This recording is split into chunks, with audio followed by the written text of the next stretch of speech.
Un nouveau matin se levait, mais rien ne changeait. Je jouais, je faisais défiler les réseaux sociaux. Le temps passait, mais moi, je restais figé. C'est étrange, non? Je n'ai rien fait, mais je suis épuisé. Mes amis avançaient, et moi, j'étais toujours dans cette pièce. Ce qui devait être une courte pause est devenu 3 années d'arrêt. Je pensais que la solitude, c'était la liberté. Mais le silence est devenu isolement.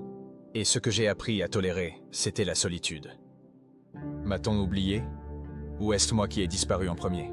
Le jeu me faisait oublier un instant, mais après, le vide était encore plus profond. Qu'est-ce que je fais, vraiment? Au début, c'était juste une angoisse diffuse. Mais en y repensant, c'était bien la peur du futur. Est-ce que ça ira, comme ça?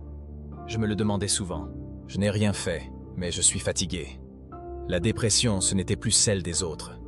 C'était la mienne. Juste survivre est déjà trop. Alors commencer quelque chose de nouveau? Non merci. Je me disais que je n'avais juste pas eu de chance. Mais au fond de moi, je savais. Ce n'était pas toute l'histoire. J'aurais aimé parler à quelqu'un, vraiment, sincèrement. Je me sens si seul.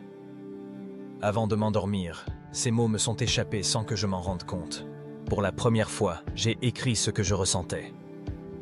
Je ne sais pas pourquoi, mais j'ai mal. Je n'avais pas le courage de le dire, mais écrire, je pouvais.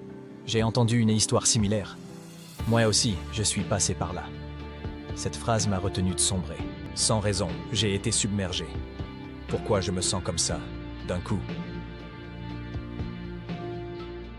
L'angoisse du futur grandit quand on enterre ses émotions présentes.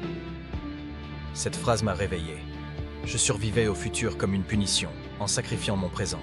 Mon angoisse venait de l'isolement et de la perte d'espoir. Je voulais qu'on espère à nouveau quelque chose de moi, tout en ayant peur qu'on m'en demande. Est-ce que trouver un travail arrangera tout? Quelqu'un a posé la question. Personne n'a su répondre. Il devait y avoir autre chose. Je souffre beaucoup.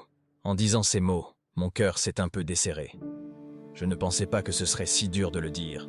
Vos mots m'ont fait pleurer, m'a-t-on dit. Savoir que moi aussi, je pouvais toucher quelqu'un, ça m'a fait me respecter à nouveau. Sous la douche, j'ai senti la température de l'eau.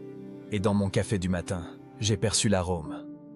Ce genre de sensation, ça faisait longtemps. Cette sensation d'être vivant, est-ce que c'était ça, le manque? Aujourd'hui encore, mes angoisses demeurent, et l'avenir est toujours flou. Mais maintenant, je sais, je n'ai plus à porter cette peur tout seul. J'ai rouvert mon CV, mais cette fois, pas par désespoir, par espoir. Même en trébuchant, c'est ok. Je me suis rassuré.